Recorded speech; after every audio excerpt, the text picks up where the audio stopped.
আসসালামু আলাইকুম, মই নিকিবুল। বলক আজিৰ ব্লগটো আৰম্ভ কৰোঁ। এই ব্লগটো আছিল 1 জানুৱাৰীৰে, কিন্তু মই এডিট কৰোঁ বুলি আজি এক সপ্তাহ পাৰ হৈ গ'ল। যি কি নহওক, বলক সেইদিনা কি কৰিছিলোঁ দেখাওঁ। ৰাতিপুৱা আহিয়ে পাকঘৰত আহিয়ে দেখা পালোঁ যে চাৰিওফালে বস্তুৰ টোপলা ভৰ্তি হৈছে। কাৰণ আমি আজি খাম খানাৰ কাৰণে মেইন বস্তু থালিকেইটা আগে এটা এটাকৈ নি পেলাই থৈ আহিলোঁ। তাৰপিছত ইফালে চব কামত লাগি আছে। ইফালে কণী বইল হ'ব দিছে। তাৰপিছত ইফালে আলু কাটি আছে আৰু মছলা বটাই মছলা বটি আছে।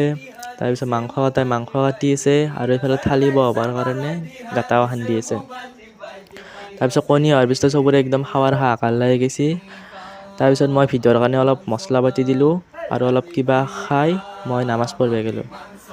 আৰু নামাজ পঢ়ি আহি দেখা পালোঁ যে আমাৰ আঞ্জা অৱস্থা হৈছে আৰু আমাৰ মেকুৰীটো ৰখি আছে আঞ্জাৰ কাৰণে কেতিয়া হ'ব। তাৰপিছত আঞ্জা নোহোৱাৰ কাৰণে আমি বস্তাত গৈছিলোঁ ফটো উঠি আহি দেখা পালোঁ যে আমাৰ আঞ্জা গোটেইকেইখন ৰেডি হৈছে। ইফালে চালাডো ৰেডি হৈছে। আমাৰ গোটেই আঞ্জা ৰেডি হৈ গৈছে, কিন্তু আমাৰ ভাতটো এতিয়ালৈকে হোৱাই নাই। চব এতিয়া ভাতৰ কাৰণে ৰখি আছে। অলপ পিছতে গোটাই হৈ গ'ল। চোতালত এতিয়া তিৰপল পাৰি দিছে, হজুৰে এটা দোৱা কৰি দিছে। তাৰপিছত ফাৰ্ষ্ট পাৰ্টি বহি গৈছে খাবৰ কাৰণে। ফাৰ্ষ্ট পাৰ্টি খোৱা হোৱাৰ পিছতে আমিও বহি গৈছোঁ ভাতৰ চৰে আঞ্জাৰ চৰে আগত লৈ। আৰু আজিৰ ভ্লগটো ইয়াতে শেষ কৰিলোঁ। আমি এতিয়া ভাত খাওঁ। Tata bye bye.